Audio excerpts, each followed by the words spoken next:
porque muitas vezes também sou uma pessoa intranquila e pelo fato de ter tantas responsabilidades, dos meus livros estarem sendo publicados em mais de 40 países, todo esse trabalho conspira contra mim. Por um lado, eu fico felicíssimo de poder ajudar as pessoas. Por outro lado, eu tenho que gerenciar a minha vida para não cair numa armadilha do ativismo. Caso contrário, a minha mente, o teatro dos meus pensamentos não me perdoa.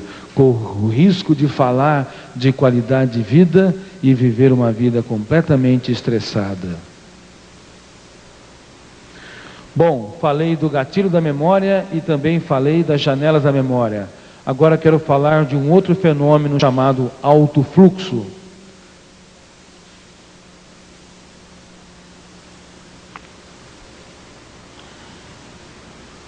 Alto fluxo. O fenômeno do alto fluxo é um fenômeno inconsciente que mantém o alto fluxo de pensamentos, o alto fluxo de emoções, de ideias.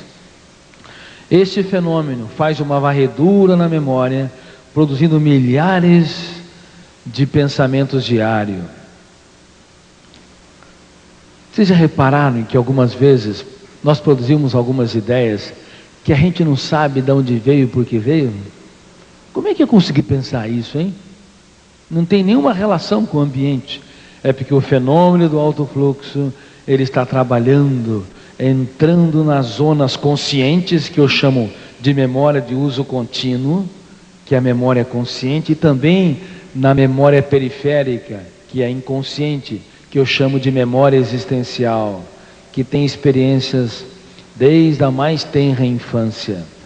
O fenômeno do alto fluxo, ele está lá, fazendo uma dança, uma viagem, todos os dias, milhares de vezes, produzindo os mais fantásticos cenários, as mais incríveis imaginações, as mais fascinantes ideias e também as mais terríveis delas. Alguém teria coragem aqui de vir nesse palco e dar uma conferência sobre todos os pensamentos que passam na sua mente? Padre Jonas da Bíblia, o senhor se candidata? Nem eu me candidato. Nem eu me candidato, porque na nossa mente passa coisa que até Deus duvida. Incrível. Bom, o fenômeno do alto fluxo, ele tem uma grande função de produzir a maior fonte de entretenimento do ser humano, do Homo sapiens. É ali que você gasta a maior parte do tempo. A maior fonte de entretenimento não é a literatura, não é a música, não é o esporte, não é a TV, não é o mundo das imagens exteriores.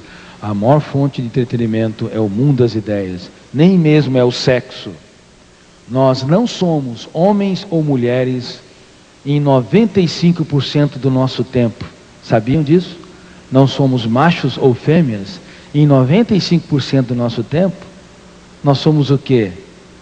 Seres humanos que precisam sonhar, amar, dialogar, se envolver, que precisam ter prazeres.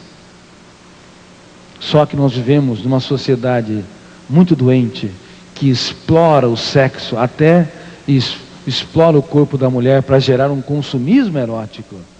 E as pessoas, quanto mais falam de sexo, mais têm problemas sexuais, porque não conseguem trabalhar a sexualidade com maturidade, com profundidade, com raízes. Falam de um sexo que é muito mais físico, sem envolver o teatro da mente humana de maneira madura. Então, em 95% do tempo, não somos homens ou mulheres, somos seres humanos que precisam viajar no palco da sua mente, que precisam sonhar, que precisam se entreter com esse fantástico mundo intelectual.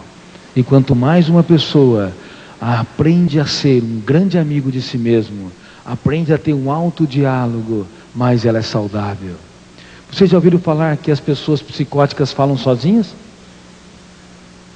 Aí quando você vê alguém falando sozinho, você diz: bom, esse é louco. Sabe por que os psicóticos falam sozinhos? Porque é uma das raras coisas saudáveis que sobrou, que eles produzem.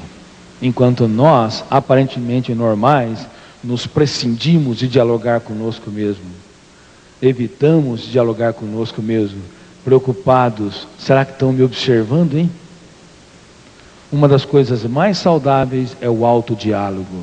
Se você não tiver um caso de amor consigo mesmo, se você não aprender a reunir-se com as suas angústias, com os seus medos, e tiver um diálogo sereno, se você não fizer uma mesa redonda com as suas mazelas e misérias, com seus medos, com seu sentimento de culpa, de autopunição, o teu eu não tem condições de intervir na sua história. Ele será vítima e não autor dela. Quanto tempo vocês gastam conversando com os seus monstros? Ou apenas fogem dele? Quanto tempo vocês gastam conversando com seus fantasmas? Com aquelas preocupações que os perturbam? Muitas vezes não temos esse caso de amor, não dialogamos conosco mesmo, e isso deteriora a nossa qualidade de vida.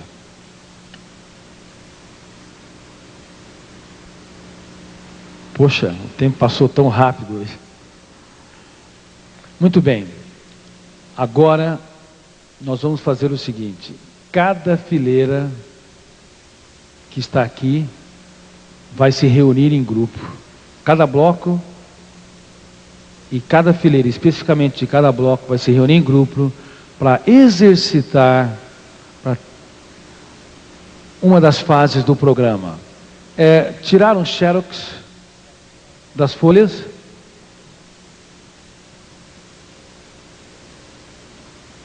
Eu pedi para tirar xerox do livro 12 Semanas para Mudar uma Vida, de uma folha de debate. Você poderia ver, por favor? Bom, deixe-me dizer, o nosso sonho é que haja coordenadores, não apenas no país, mas em todo o mundo, de pessoas que trabalham com este programa de qualidade de vida. Ele tem 12 leis da qualidade de vida, para ser vivenciada em 12 semanas. Em cada conferência eu estou dando 2 leis da qualidade de vida. Mas no seu dia a dia, você deveria ler, junto com o seu grupo de 10, 15 pessoas, durante a semana, uma lei da qualidade de vida, e você como coordenador deveria dar uma pequena aula de 15 minutos, ou então pedir para que cada membro do grupo leia um parágrafo, e após ler o parágrafo, vocês vão debater, vão discutir o que aprenderam e vão colocar a sua história, dialogar sobre quais são os pontos que você vivenciou, que você desenvolveu ao longo da sua vida e que aquela lei da qualidade de vida expôs, ou quais são os pontos que te faltam e que têm deteriorado o seu prazer de viver, a sua saúde psíquica. Então existe um painel de debate onde há várias perguntas que as pessoas leem e consequentemente começam a discutir. Vocês não imaginam o que acontece. Esse livro 12 Semanas para Mudar uma Vida tem levado as pessoas às lágrimas. Pessoas rígidas, fechadas, autopunitivas, agressivas. Elas têm aprendido a falar de si mesmo, têm aprendido a navegar nas águas da emoção, têm aprendido a cruzar o seu mundo com o mundo dos outros. Não precisa. Nós desenvolvemos um programa onde as pessoas não precisam ser psicólogos, psiquiatras, médicos. Qualquer pessoa que seja apaixonado pela vida e que quer contribuir com a felicidade, com a saúde.